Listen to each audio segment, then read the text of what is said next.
let's get straight to the point. Here's 4 reasons why you should get the Oraimo Freepods 3. So let me drop it first. The price. This costs way below 50. Actually, it costs less than $40. It's 200 cedis in Ghana and 18,000 naira in Nigeria. So it's pretty cheap, right? But when you start to look at what it has to offer for that price, then you start to know it's really worth it. Now, everything I say from now on is going to be with respect to the price. I mean, there's a lot of earbuds way below that $50 mark, but what does this one have to offer that is way better than the others, or what's so special about the Oraimo Freepods 3? So we're done with the pricing. Now the second thing is the sound quality. I have here the Halo W1s. This costs $30, 250 cedis on the AliExpress, on Halo's official AliExpress store.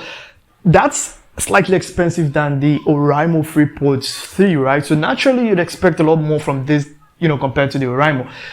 But I'm just gonna have to break it to you. So I don't have any problems with the sound quality of the Halo W1. I mean, it's great, but I'm just gonna have to tell you that the Oraimo, for one, it has a deeper bass, and the bass is much deeper and fuller, and also instruments are much more detailed, compared to the Halo W1. I'm just going to point out again that I have no issues with this one. The sound is great for the price, 250 cedis, but I'm just saying that this is cheaper.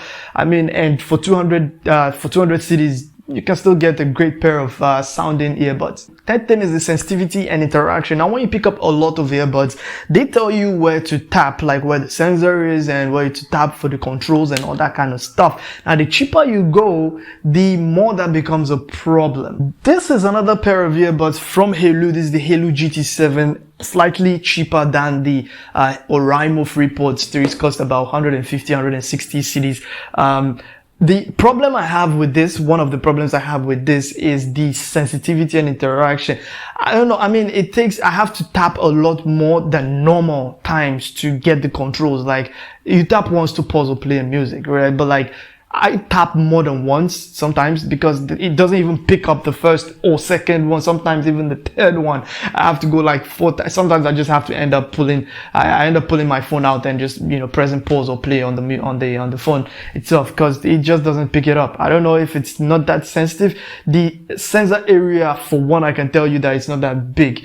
That seems to be non-existent on the Oraimo, because you can clearly see the sensor area where you have to tap, so it's not going to be much of a problem to miss that. I mean, the more you use it, the more you get used to where the sensor is, but that's a problem.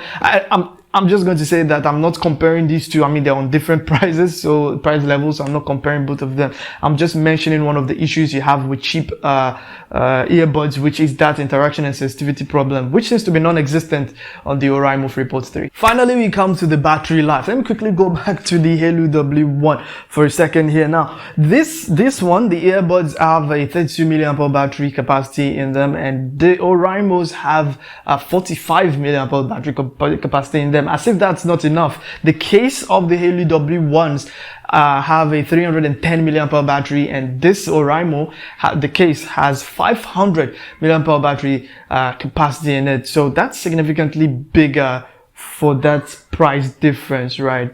Just so you guys remember, this is more expensive than this one, but then you have more battery life on this one compared to this one. 8 hours of playtime on just a single charge from each of the earbuds. Now, with the case, you get an additional 28 hours. I was going to tell you that this thing could last you 3 days without, I mean, also depends on whether it's heavy usage or slight usage, but then it should last you about 28 days before, not 28, it should last you about 3 days before you even need to recharge the case itself. So I'm done here. This is 4 reasons why 200 cedis spent on the Oraimo Freepods 3 is not a waste at all. It is not. It's still, actually, it goes for 180 cedis on Fridays. It's worth spending 200 cedis on, actually. So I'll see you in the next video. So I'm done here, and this is 4 reasons why 200 cedis spent on the Halo Freepods. Oh my god, Halo, really?